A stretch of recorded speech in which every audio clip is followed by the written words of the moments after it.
Hey, it's Armin with Attract. At Attract Advisors, we offer accounting advisory, tax advisory, as well as financial management services. We're lucky enough to work with very many hardworking, talented entrepreneurs across many different industries. Many of these individuals are world-class in their sphere and have great stories to tell.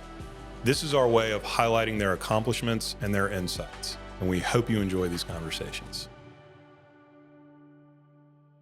Welcome, everybody, to our next episode of Kickin' Assets. I'm super happy to have our guest here today, Miss Caprice Cline, CEO, co-founder of Cypress Roofing, and all things grandmother, mother, celebrity dancer, wife, all of the things.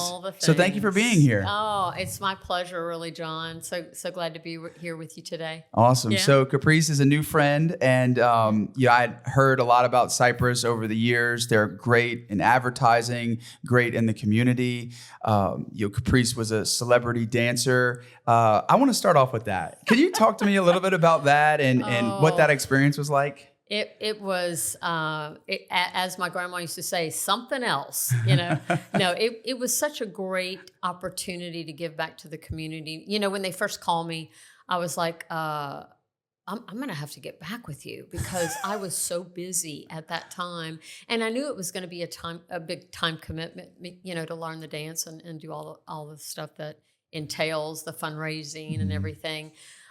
So I made the mistake of telling, Sam and Alex that I had been asked to do it. And they were like, oh my God, Mom, you have to do it. And so I called back and said yes. And really, I'm so glad I did. I met so many wonderful people that I would never have met, without that connection. My coach and partner, Leonard, was amazing. And it was just so great. I was able to raise a ton of money because, I just have a lot of friends who are so generous. And it was a great time. It was a great time. I had actually never been to Dancing for a Cause. Me either. Until I danced in it. Mm-hmm. We had supported other dancers like the previous 2 or 3 years, but I was out of town or, something. So my very first time to attend was as a dancer, which, so I really didn't know what to expect at all. But it was so much fun. Yeah, wonderful event. Ark of Ascension, right, is who puts it on.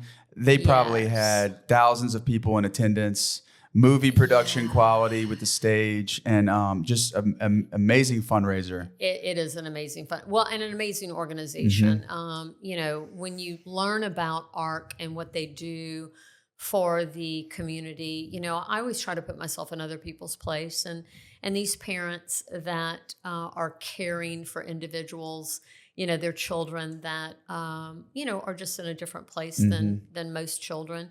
It gives them just a great satisfaction to be able to leave their grown adults with someone and know that they're taken care of. And, they give them job. I mean, it's just such a great organization. So yeah, they are able to raise a lot of money, with Dancing for a Cause. It's their number one fundraiser of the year. So yeah, and with Cypress Roofing being such a big supporter of that and so many other community initiatives, Cypress Roofing is one of the more prominent brands in Baton Rouge, and it's obviously a newer company, right? I mean, 2019 is when it got going. Yeah, it'll be 6 years, July 1st. I mean, you blink and 6 years have gone by.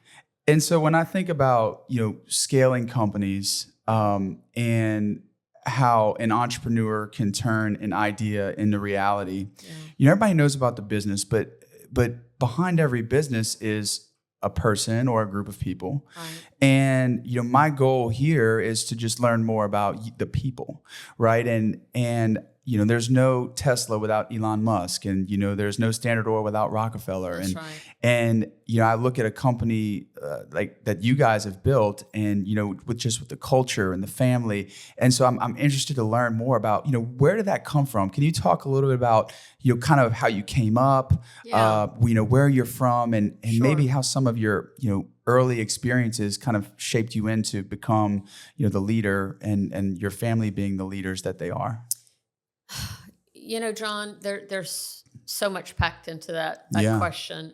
I was born and raised in Santa Maria, Louisiana, right outside of Gonzales. And, my parents were your average, my mom was a homemaker. My dad was a pipe fitter welder for local 198. I mean, back in the day, we lived in a mobile home. So that was different than what it is today. It meant that you didn't have any money, right? And so I grew up in a very loving home, though. My parents would do anything they could for me. They scrimped and saved to put me into private school. I went to St. Teresa. I went to St. James Episcopal Day School, downtown Baton Rouge. My mom would drive every day to drop me off and pick me up. I mean, so there were so many sacrifices that they made for me. But I knew early on that I wanted to change the dynamic. I knew that I wanted more from a perspective of, just not having to worry about finances. I saw the strain that caused for them. And I knew that that's something that I didn't want to duplicate.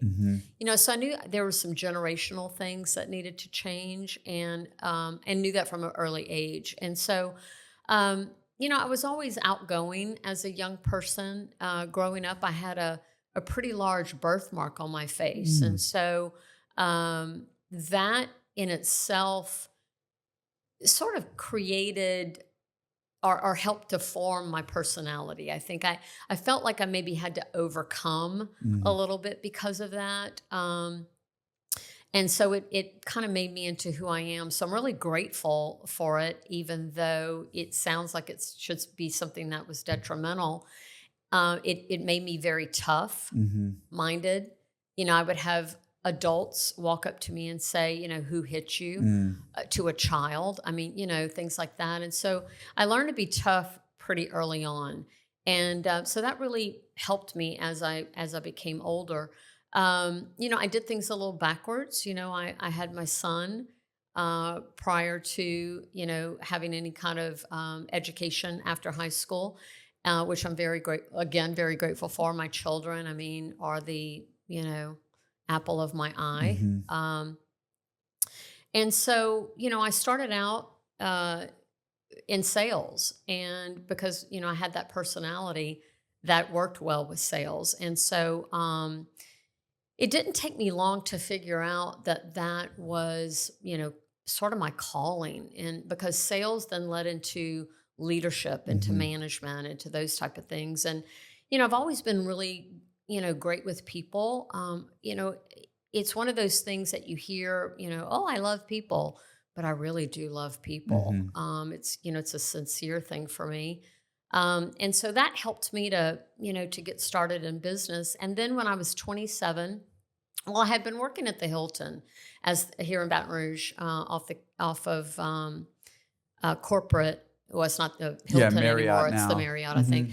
And I was their catering sales manager for 5 years. And I met someone who would change my life. And that was Larry Doherty. He was a division manager for Avon products. Avon is a global company. At that time it was in 172 countries. And I met him. I hosted what is a recognition banquet for Avon representatives. And I just saw how much fun everybody was having. And I didn't know a whole lot about it, but they had corporate employees. I thought everything was just Avon representatives. Well, even when I was working at the Hilton, every week I would look at the classified ads. I always wanted to know what was going on, who was hiring, for what was the salaries. I was just always very interested in that. So after I met Larry, the next Sunday I'm looking in the paper and they're hiring for an Avon district sales manager in Baton Rouge. And I was like, whoa, I have to call him. I have to call him right now. So I did. And I, do you remember me, Caprice Cline at the Hilton? Well, not Cline at the time, but Caprice Dupuy at the Hilton. And of course, Caprice, I said, I want this job.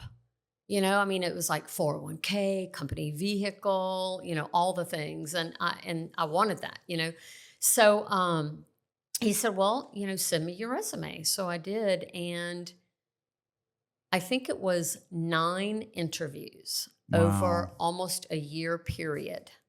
He would fly in, he would fly his boss in. I'd have to meet him in New Orleans. I mean, this was like, so finally, he called me one day and I'm like, Larry, can I just ask you, do you ever get hired? Or is this just a never ending interview process? And he said, no, that's why I'm calling. And I said, oh, hallelujah.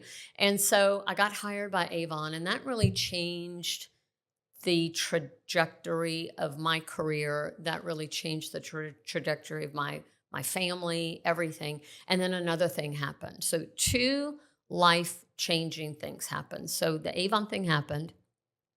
And then my best friend since birth, Cam Emanuel, I was 27, and I had just accepted the job from Avon, and she invited me to church. Mm.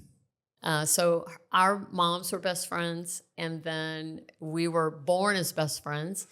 As she had been in a very bad car accident, and she said, long story short, Lord, if you save me, I will devote my life to you. Mm. And a lot of people say that, but she did, and has still to this day. And so she invited us to church, and we went, and that changed my life as well. Invited us to Bethany, got saved, grew up in a Christian household, but got saved, and that changed our life as well. And so anyway, I feel like I'm rambling. No, you're doing great. Okay. So anyway, that kind of is, it was the basis of everything.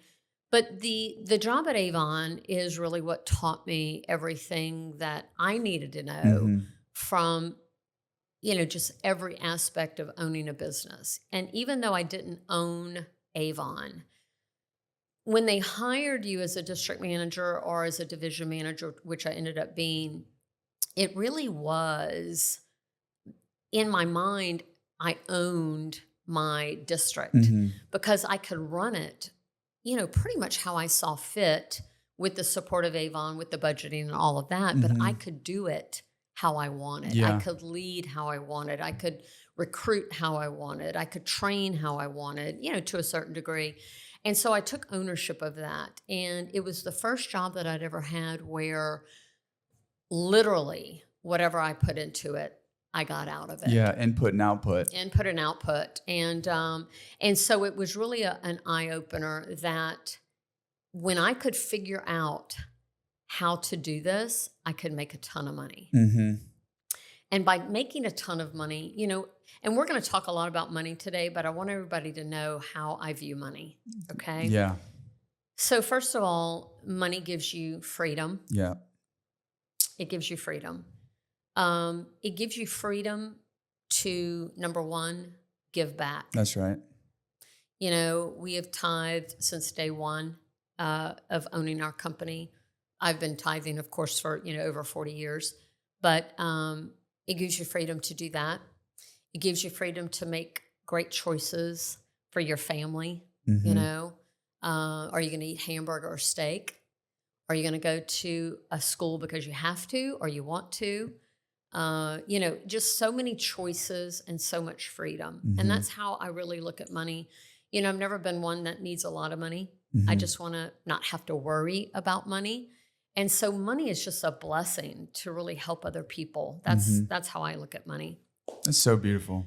And I mean, there's so many things of your story that, I want to dive into. And the first is, your parents and the sacrifice that they made of driving from Santa Maria to downtown Baton Rouge, and your parents' work ethic. I mean, for me personally, that's the number one thing that drives me is what my parents went through and the sacrifices they made.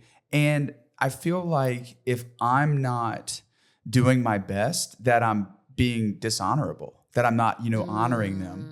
And so, I mean, so good. Do you think that, in the back of your mind, that stays with you, right? Of knowing the sacrifices that your parents made. Can you dig into that a little deeper? When I think about my mom and dad, you realize we had no money. Okay. My dad being in a union, what happened was when segregation happened, the schools in Louisiana, of course, everybody was picketing. Everybody started picketing and all of that. Well, they were picketing at Sanoma Elementary, which is where I would have gone to school. I think it was either the cafeteria workers, somebody was picketing. And my dad came home and he said, Melba, it doesn't, I don't care about segregation, desegregation, any of that. What I care about is I can't cross another union's picket line. So he was a strong union man, and you did not cross another union's picket line. So that's why I didn't go to Sanoma Elementary. That's why I ended up going to St. James Episcopal Day School. And, at that time, I don't even know how they came up with the money for the tuition, quite frankly. I don't know how they did it. I don't know how my mom every day brought me to Baton Rouge, came home, went back and got, I'm just trying to think of the logistics of that. We didn't have the, she had to go airline. We had to go airline. Yeah, I don't even think the wasn't- interstate wasn't even built then. And so you talk about some sacrificing. And so when I think about it, and I've told them both, as I became an adult, how much I appreciate it. Because when you're a child, you don't understand what they're doing. I mean, you think, oh my gosh, I have to ride in this car all this time every morning. But the sacrifices they made. And so, yes, that absolutely prompted me to be a very disciplined, organized, just wanting to do the very best. And I wanted them to be proud of me. That's right. I mean, you always want your parents to be proud of who you are, who you've become, not just, business-wise, but as people. That's right. And that's what I wanted that for them, And the second part, of three really that I want to ask you about is you having the grit and the foresight and the confidence to call on that Avon job, right? How many of us are waiting for things to fall in our lap? And, you saw the opportunity and you went after it and you persisted with it, over 9 interviews over the course of the year. Right. I'm sure that wasn't the first time that you ever sought something that you wanted and just went with it relentlessly. Yes. And I mean, I'm sure you could think of many other instances of your life where that happened, but what gave you, that drive? I remember, when we lived next door to my grandmother in that mobile home. And I remember my dad, we would sit on the patio outside in lawn chairs and watch our dog, run around. And he always used to say, Caprice, don't ever rely on anyone else. He said, don't rely on a man. Don't rely on anybody but yourself to get what you want. Of course, other than God, right? But don't rely on anybody else. And then my mom used to tell me all the time that I could do anything I put my mind to. And this was a relentless thing that they said to me growing up. I mean, I've had many, many conversations about it. I just remember them telling me that over and over. And as a child, I believed what they were telling me, right? There was no reason for me not to believe. So I grew up believing that I could do anything I put my mind to.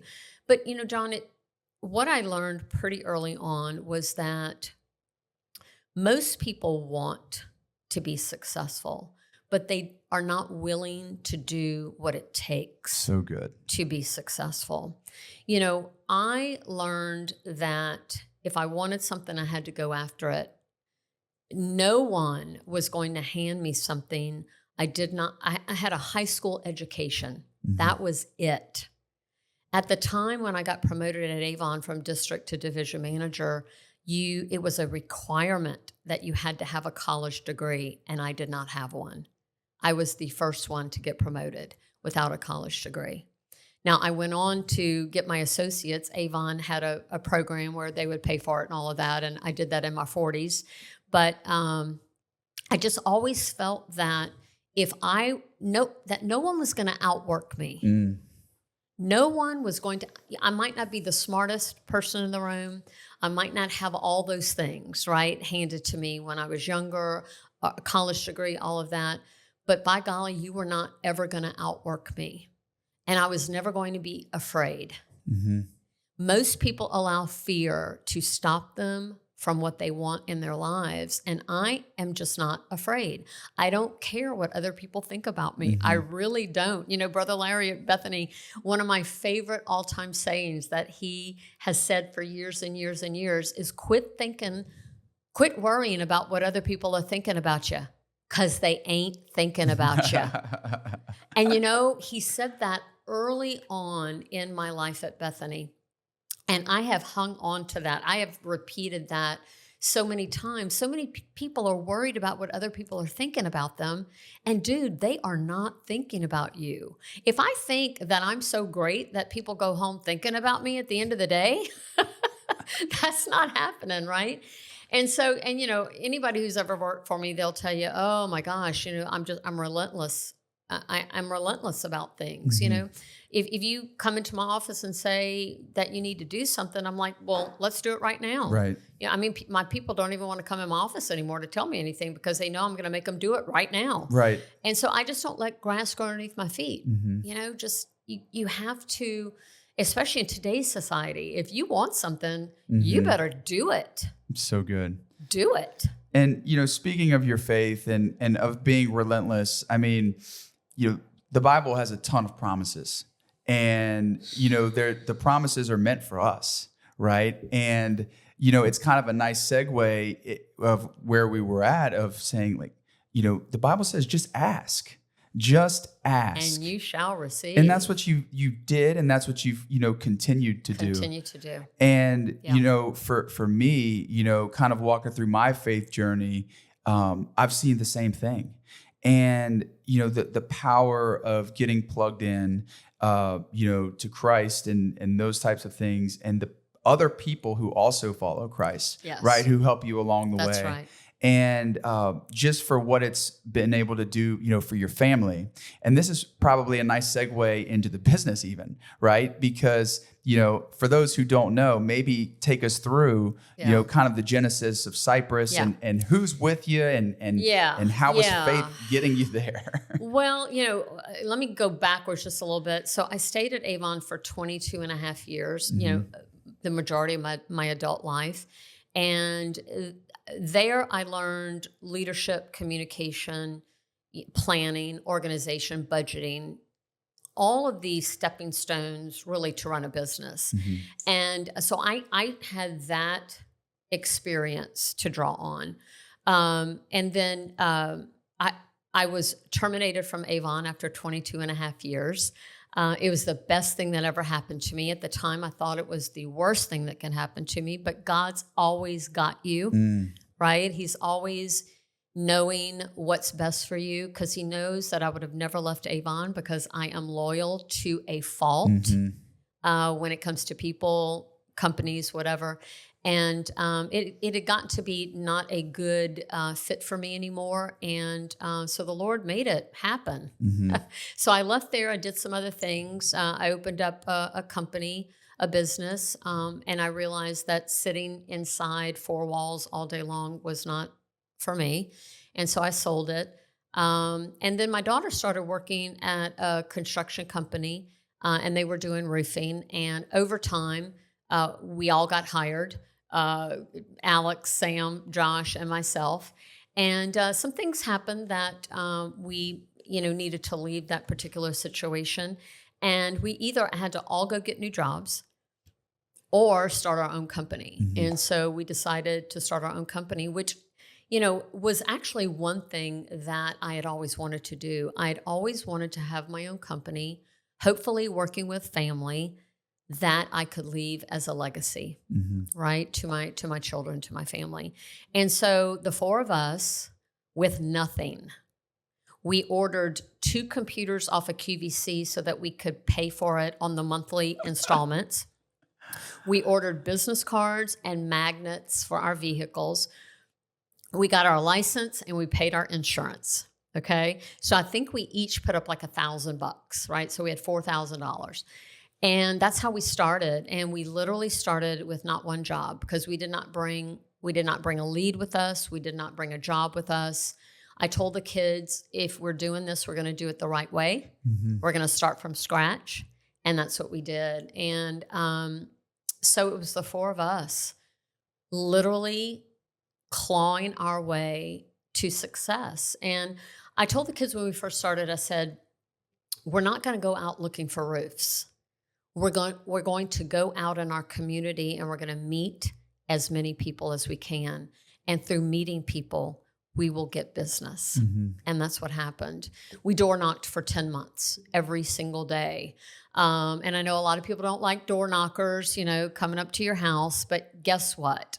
If you are starting a business from scratch, you've got to get out and meet people. That's right. And we were always very respectful, of dinner times and all those kinds of things. But we knocked for 10 months, and then the hailstorm happened in 2020 along with COVID. Mm-hmm. But thankful that we were considered what do they call it?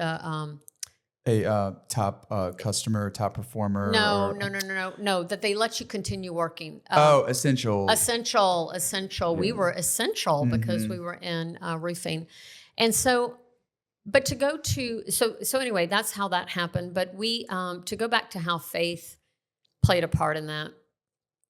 The kids and I, every morning we would start with prayer. Every day we were very specific in asking the Lord what we needed that day. And I think a lot of people don't ask for what they want. We were very specific. Lord, please put good people in our path who want to hear what we have to say and are open to working with us. Amen. I mean, that was our prayer every day, was that the Lord would just open avenues to good people. And that's exactly what happened. And then, so we just, we know that there is no way that this business could be what it is today without the Lord's intervention. Mm-hmm. We could not have done this, what we have done in 5 years, almost 6 now, without God. Mm-hmm.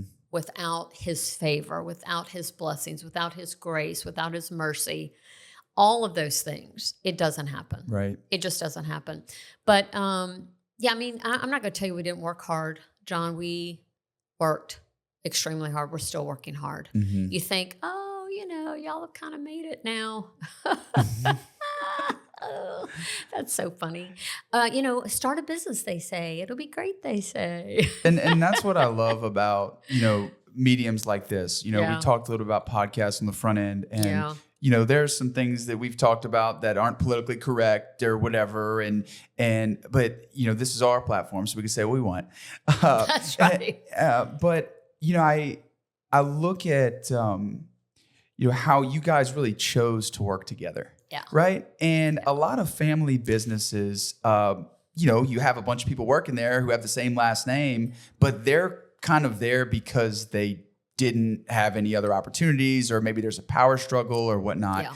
So can you talk a little about that dynamic and about how you, as kind of the leader, right? It's you and your, 3 children who started it. Right. And how was it managing that dynamic of bootstrapping a business with the added stress of children and grandchildren and marriages and all those types of things? Yeah.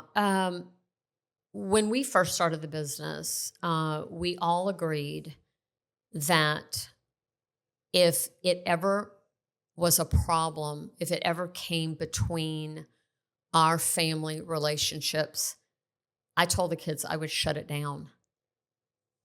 Just shut the business down, because nothing's worth our family and the love that we have for each other. But we also decided early on that if we had problems, we were going to address them immediately. And we've done that. And so we'll address a problem. It could be a really big problem. It could be a problem, between our relationship at the company, whatever. But we address it. We figure out what we're going to do, and we move on. Literally, we move on the next second. And that's what's worked for us. And because we have a lot of family. I was telling you before we started today that, we are a drama-less office, a drama-less company. I can't deal with drama. I'm not going to deal with drama. If you bring drama into our door, we have to say goodbye to you.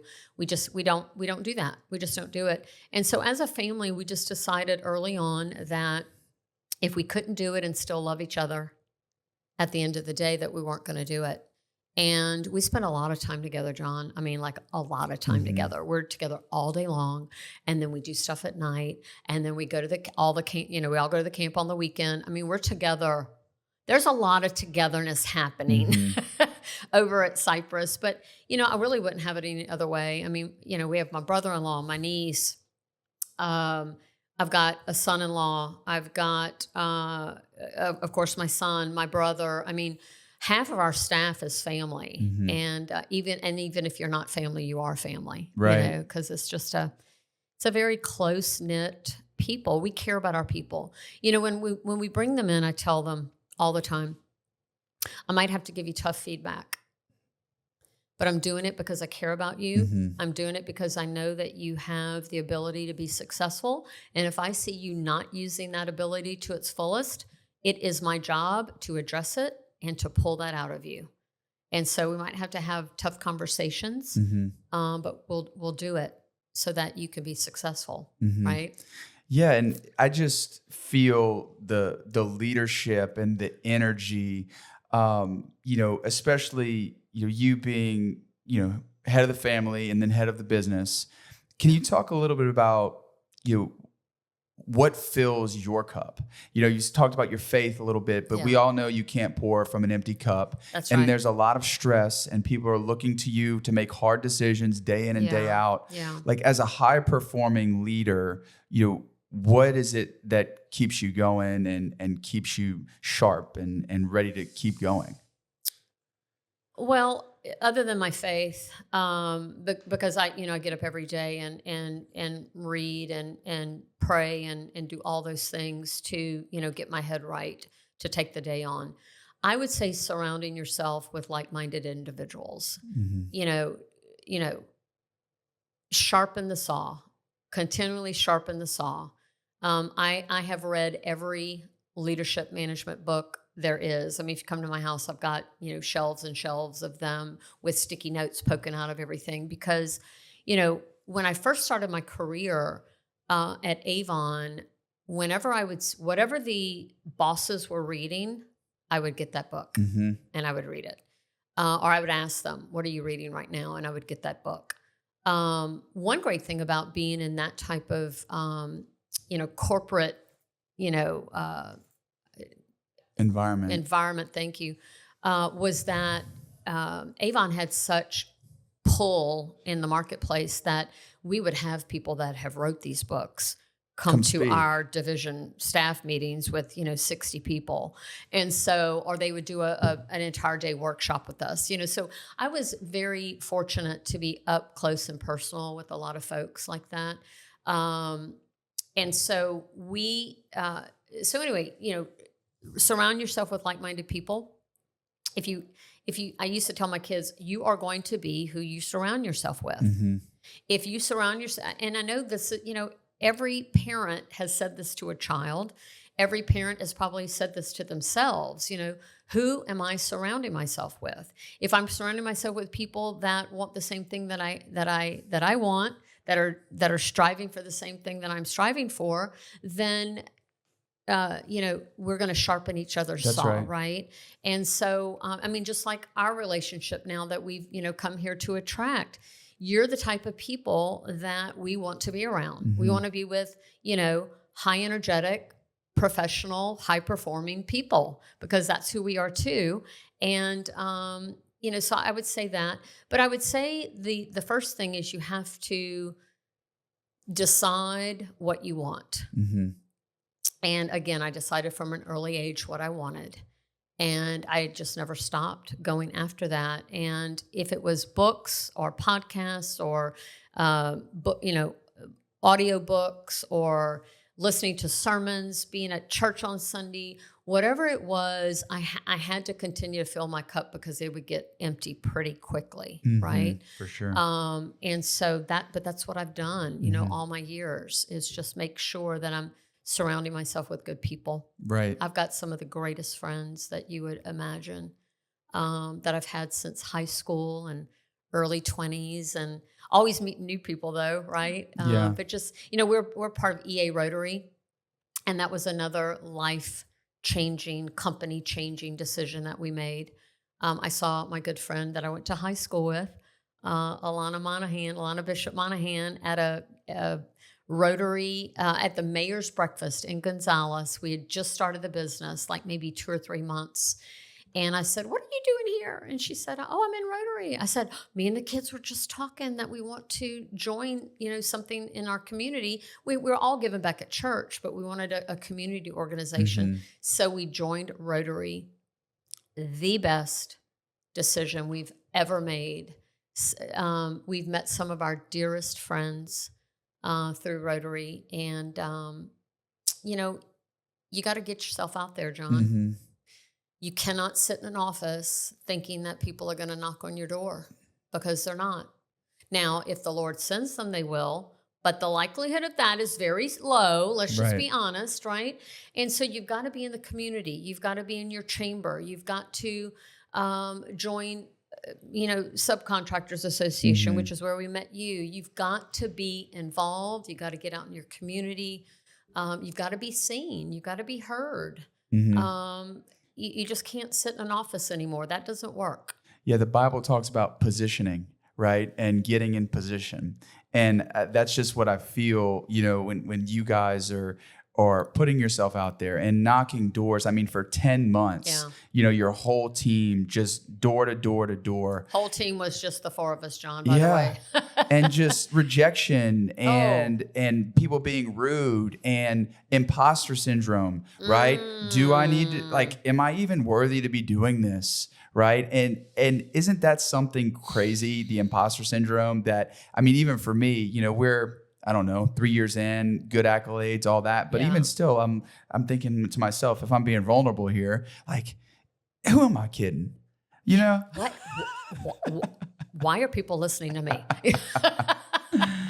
You know, I think, but you know what? I think if that ever goes away, then you're just kind of full of yourself. Yeah, you know? well said. I'm always questioning what I do. You know, the kids and I keep saying kids, these are not kids. They are my kids. High-performing adults. These are high-performing adults who have worked very, very hard, who have gained so much knowledge. You know what's so funny, and you're going to have this as your kids get older, John? You're going to hear your words coming out of their mouth. Yeah. You know, the kids spent a lot of time when I was at Avon, you know, I would do sales meetings and all kinds of stuff. So they spent a lot of time with me at my office, hearing me, excuse me, hearing me do these sales meetings and motivational talks and all these kind of things. And I hear my words from 25 years ago coming out of their mouth. If you don't think your children are not hearing you, and if you don't think that they're not going to repeat what you say, what you do, they are. That's so good. In so many different ways, you know, so many different areas. But what'd you ask me? Well, no, I mean, it's so good. I mean, it's, you know, building the culture and working with family. And, you know, in my mind, we've kind of glossed over what I think sets you guys the most apart, is that you guys at this point, 100% women-owned roofing company. Roofing company, which is kind of an oxymoron, right? It's unbelievable to me, the success that you've had. And it's not unbelievable now that I know you, but outside looking in, it's like, of all of the roofing companies around, and all of the just established ones who have market share and ad spend and those type of things. And here comes, you know, 3 females and a male starting a company from nothing 6 years ago. And now becoming, you know, one of the preeminent ones in the space, not only from a production standpoint, but from community and outreach and all of these things. Can you talk about kind of being a woman-owned business in this industry and, some of the challenges that I'm sure you faced already in the last 30 years or however long your career had been up to that point, and how you overcame them. Yeah. Well, first of all, when you're saying all those things, I just want to say thank you, Lord. Wow. All the blessings that we have been given. When we first started, it was rough. Thank God, my husband and myself were, in a good position. So I didn't really, need the money to like pay the bills or anything. But my kids had, they were still very young and just starting out, And so for them to not have any finances in the beginning was tough. But I forgot the question. Well, it was just about overcoming being as a woman-owned business and a woman in a male-dominated. Historically, I can't think of an industry that's more male-dominated except maybe like welding. But I mean, roofing. I mean, come on. Okay. Yeah. Thank you for the question. No, again. You're good. Okay. So we knew that it was going to be tough, starting out. But one thing that we were not afraid of was gaining knowledge. We knew that we had to be more knowledgeable than most, right? Samantha would show up at a door to do an inspection, and, usually it was an older male that would open the door, and they'd say, well, when's the inspector getting here? And she would say, oh, well, I am the inspector, right? And they would be like, oh, okay, And so she would get up there and, climb. And of course, my son, Josh, now Alex and I were never climbers, but anyway, so we were always having to overcome, being a female in a male space. I still have to this day. So your husband owns the company and you work there? And I'm like, well, no, my husband had already retired when we started, Cypress Roofing. And, but they still think it's, it has to be owned by my husband, right? Or by our husbands. And so we still get that, but being 100% women owned, does have its advantages, right. When we go door knocking, people are more likely going to open the door and talk with us versus our male counterparts, A lot of times we'll go knocking with our guys because they're like, people don't like us as much as they like y'all, And so, it's just being a woman in that space, it sometimes it's an advantage. Yes.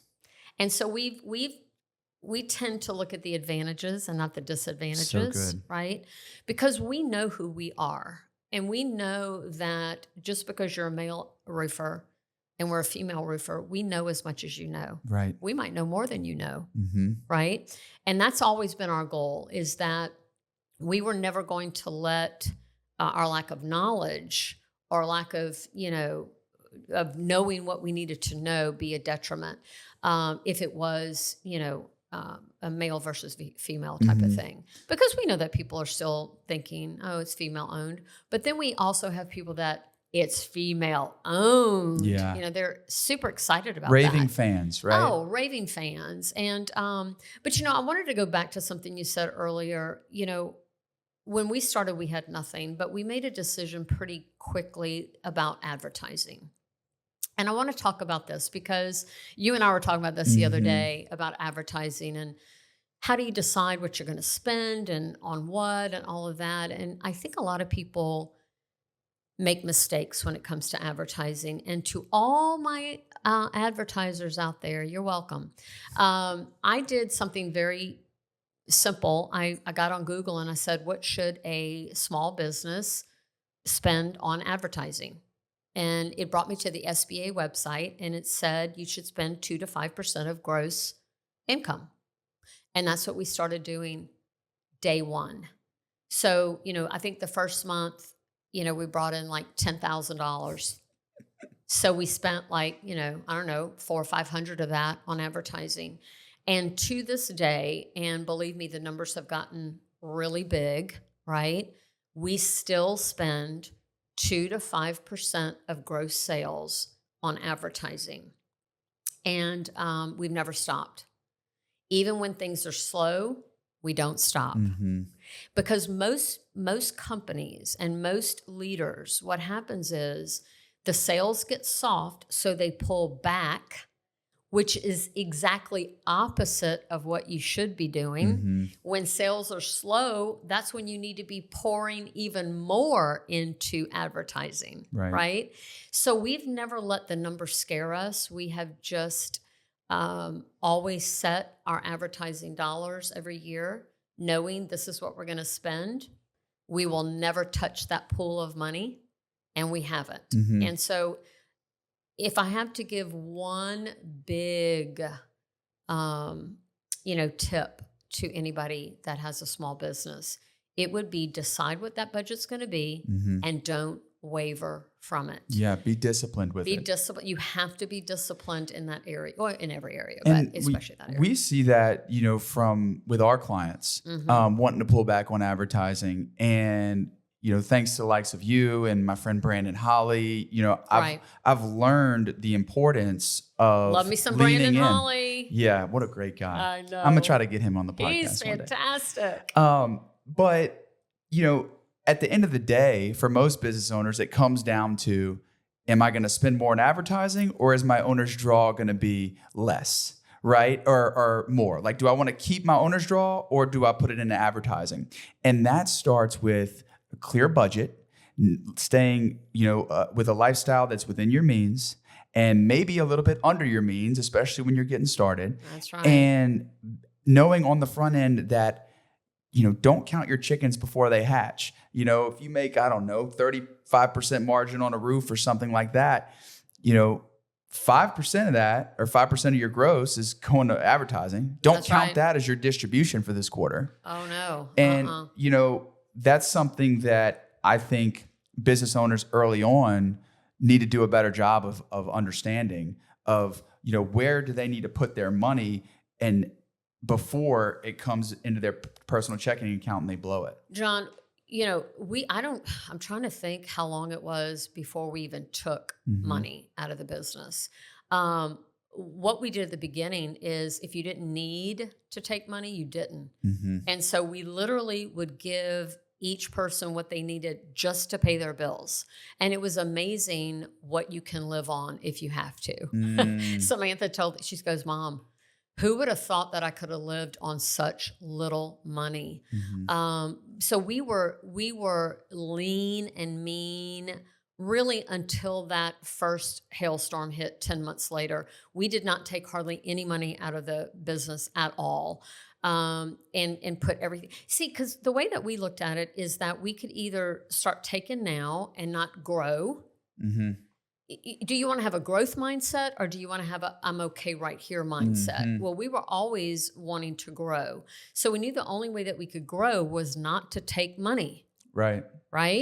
And so, but if you get yourself into situations where you have to have the money living above your means, then you've kind of cornered yourself into a little box. Because if I have to have $10,000 a month to cover my bills, that's a lot of money to cover my bills, right?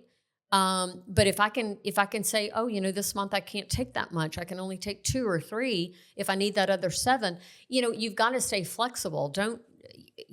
We've never spent over what we feel is a comfortable margin. It wasn't until years in the business that we even got, kind of nice cars, and it wasn't until we felt like we could really do that, that we spent that money. But yeah, you got to be super careful, because if you take that distribution now, then that means actually your business is probably going to go even lower if you've taken those advertising funds. That's right. So now you're trying to take a distribution out of even a smaller pot. That's right. The pot's going to keep getting smaller, not bigger. Right. So we've always had the end goal in mind. And we've never lost sight of that. And plus I'm a penny pincher. My kids will tell you. So good. Mom, can we get a bonus? No. Oh, Mom, can we have a bigger distribution? No, can't do that. So as we wrap up here, I want to talk a little about the future, and then we'll go through kind of our radio round at the end of just some questions that we ask every guest. But Maybe talk about the future a little bit, for Cypress Roofing. Yeah. Well, when we first started, it was just residential roofing only, and we became experts in that. So about a year and a half. Well, no, it'll be 2 years next month. We decided to open our commercial division, and when we first opened it, we were green, and it's a very different business than residential. Residential is short term. Commercial is very long term. You're dealing with bigger projects, you're dealing with bigger budgets, things like that. And so it was definitely a learning curve our first year. But now we are seeing the traction now of all the effort and hard work and dedication. So our small commercial team is doing some big things. So that's really taking off, so much so that we're trying to figure out how to get all of our inspections in on commercial right now. So from a who can we inspect to, oh my gosh, it's a lot. So yeah, we're so grateful for that. So we bought property to build an office a couple of years ago. So we're working on those designs. So just so many great things happening. My kids are having babies, and so we've got just babies everywhere, and just so grateful. So many great things are happening. Yeah. It doesn't seem like it's by accident, does it? I was watching, we're big sports fans, and I was watching a clip of Bubba Watson when they were interviewing him for the Masters after he won it the first time. And, they were saying, how does this feel? He said, I never got this far in my dream. And, I think a lot of people, they dream and they never see the actual success happening. Yeah. But we dreamt and we did see success. We knew that if we worked hard enough that we were going to be successful, because we were not going to let anybody stop us. And so we dreamt, but we dreamt the whole thing. It's so good. We saw the entire vision, because we just weren't going to let anything stop us, because we knew we could do it. We knew we could do it. The Bible is a Bible. It's a collection of all these wonderful things, but the main thing it talks about is action. It's a book of action, right? The Lord has given us all that we need to be successful. He's given us all different gifts, all different, things that we can, help other people design, be creative, all these gifts. But what he said in that book is that you have to have action behind those, because if I let all my gifts lay dormant and I never do anything with them, then I am doing exactly the opposite of what God wants me to do on this planet. And so, I've heard a lot of stories of people, I keep going back to Brother Larry only because he's made such an impact in my life. Right. But he used to say, if you don't have a job and you're like, well, I'm counting on the Lord, to send me a job. He said, but you got to get out of your house and go talk to people about a job. And so I've just always kind of taken those things that he said and applied them to my life. And we're not going to wait. That's right. We're not going to wait. We're going to have massive action every day in our lives, in our business lives, in our personal lives.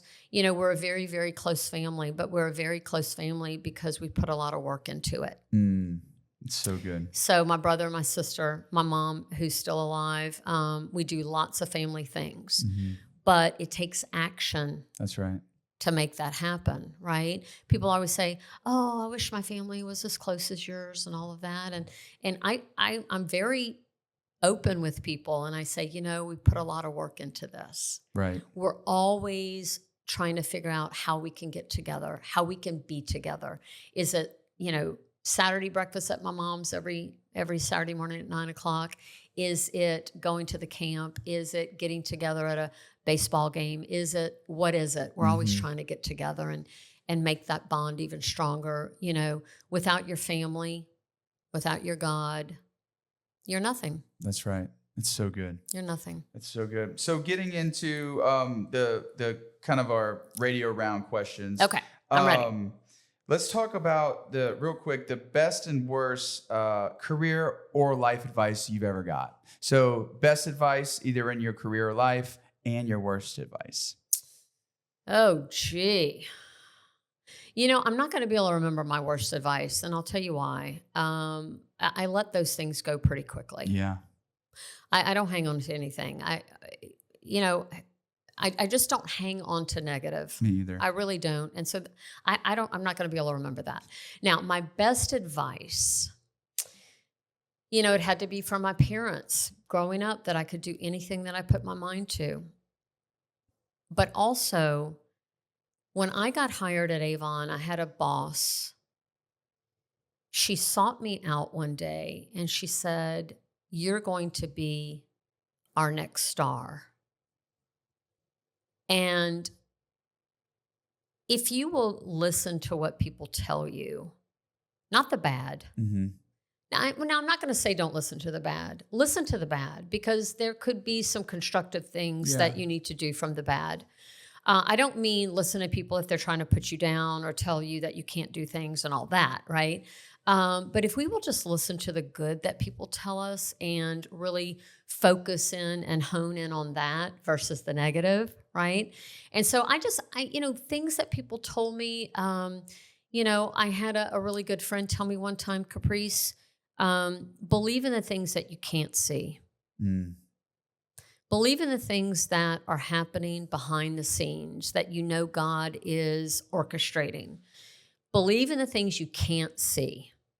And I always took that as, I'm going to work really hard doing the things that I can do, and I'm going to believe that God is in the background doing all those things that I can't see on my behalf. But I'm also a big quote person. Mm-hmm. And the biggest quote, the quote that made the biggest impact on my life is, if you think you can't, if you think you can or think you can't, you are right. Yep. And that's Henry Ford, who founded, Ford as we know it, right? All the vehicles. And so I always thought, if I think I can, then I'm going to be able to do it. So good. And if I think I can't, then I've already told myself that I'm not going to be successful. So I'm just always focused on the I think I can part. And I know that sounds so elementary, but it all starts in our head. That's right. Everything starts in our minds and in our hearts. And so if we don't believe it, if I don't believe that you should do business with me, why should you believe that you should do business with me?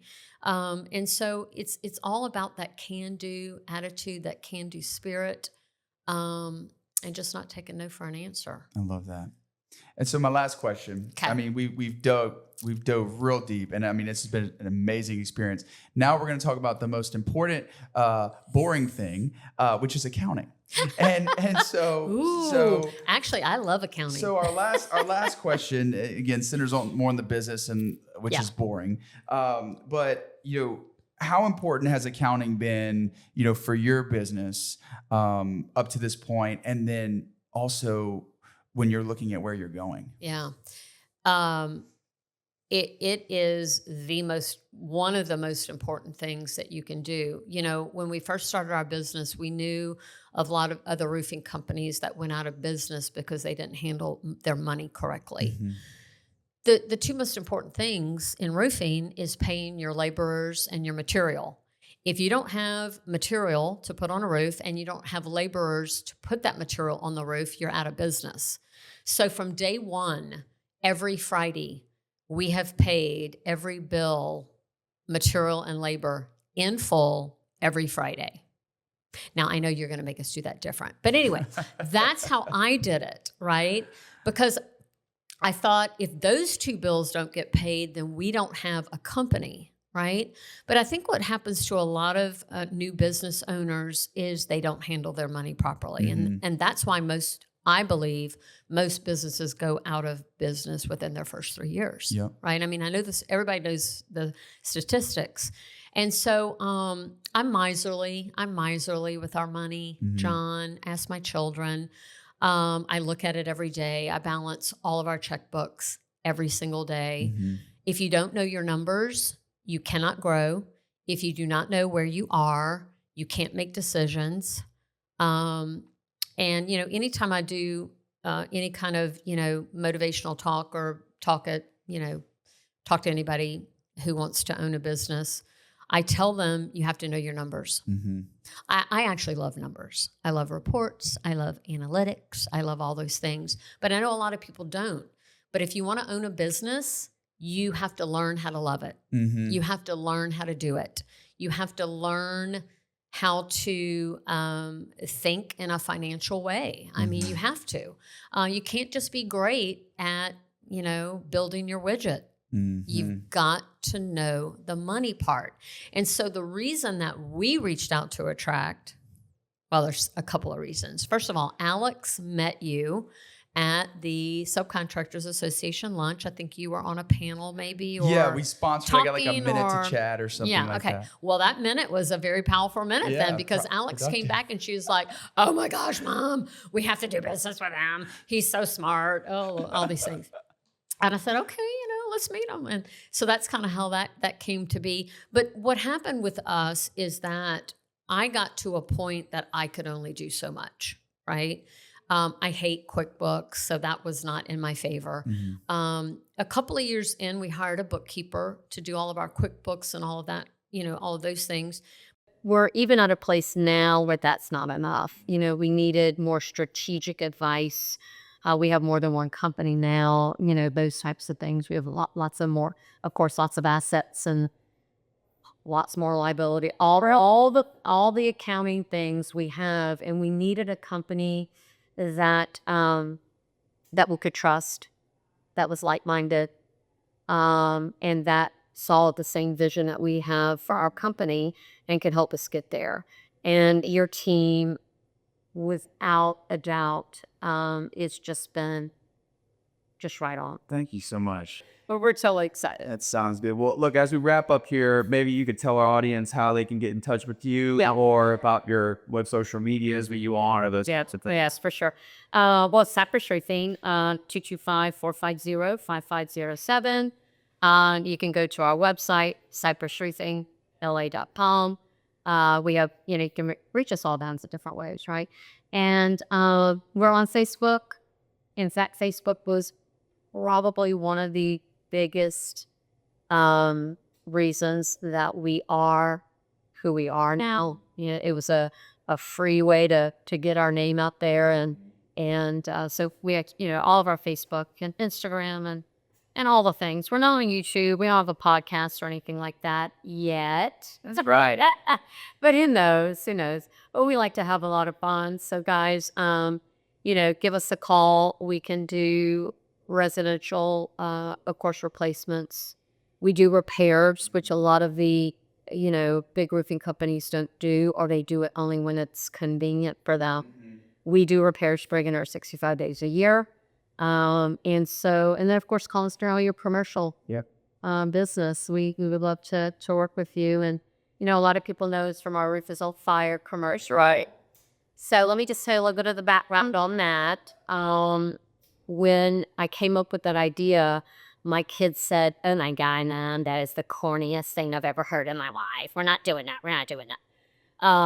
And so we did it, and it's become our most popular commercial. So now what I do, John, is when they tell me that my ideas are corny, I know that is what we're going to do. That's right. Right?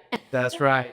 Oh, that is. People love corny. I love corny. And it's so memorable. I mean, and so just, it's iconic at this point.